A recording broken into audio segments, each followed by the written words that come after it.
Paalala sa mga user ng ano no, mga motorcycle user.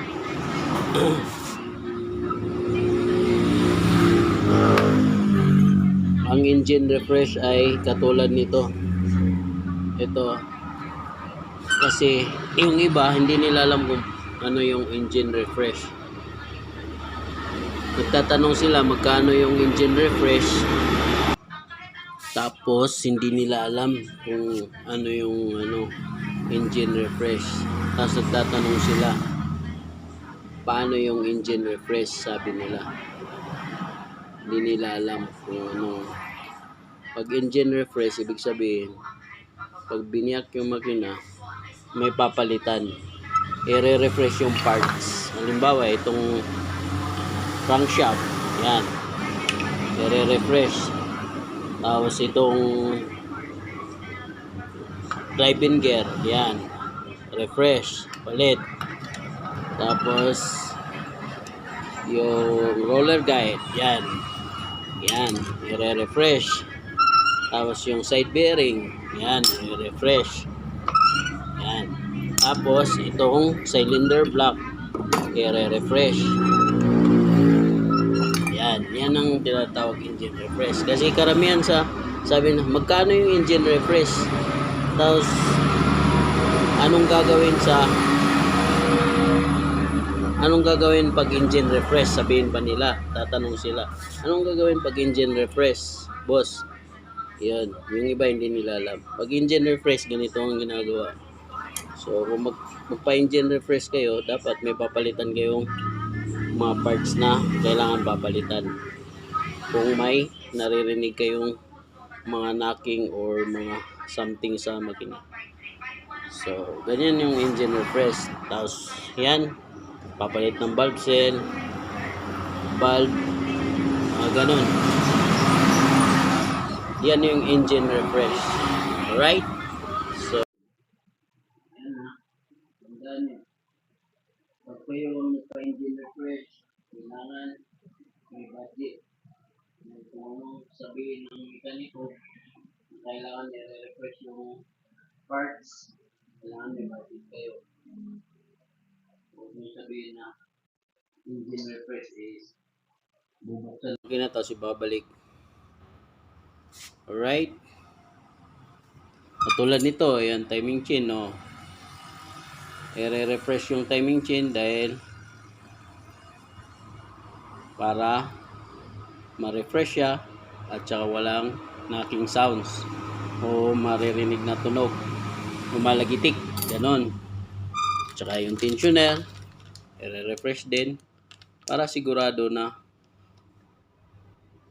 kondisyon yung makina. Kaya kung kayo magpa-refresh ng engine, kailangan may budget kayo, hindi basta-basta magpa-refresh. Kasi pag sinabi ng mekaniko na ito boss ay papalitan, ito sir ay papalitan, kailangan may budget kayo dahil walang kwenta yung pagbukas ng makina para sa sinasabi mong i-refresh. Walang kwenta kung ibabalik lang din yung parts na may tama o may sira. Ganon ang ibig sabihin ng engine refresh. Kaya paghandaan nyo, babadgetan nyo pag nagpa-engine refresh kayo. Alright? Ganon yung engine refresh.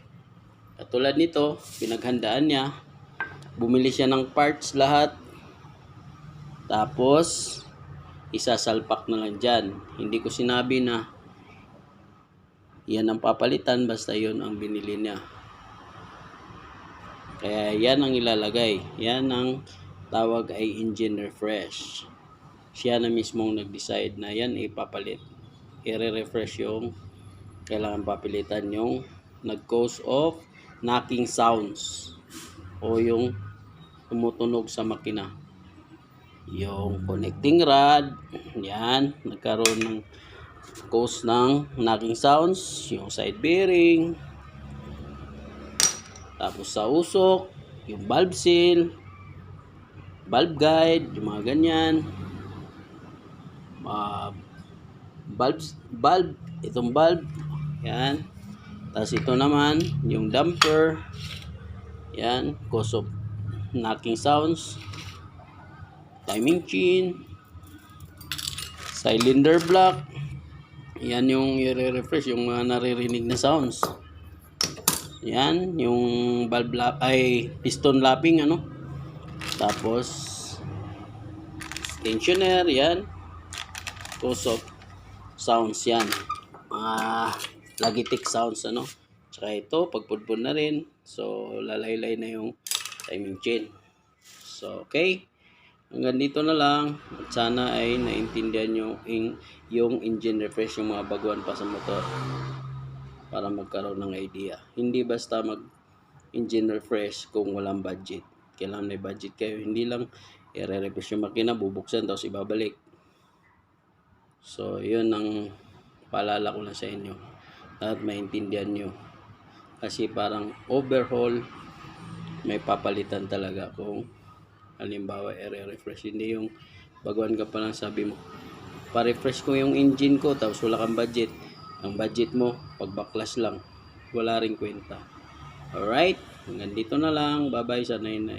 Sana naintindihan nyo yung ibig kong sabihin. Para hindi kayo magagastusan kung sakaling kayo ay nagpa-engine refresh.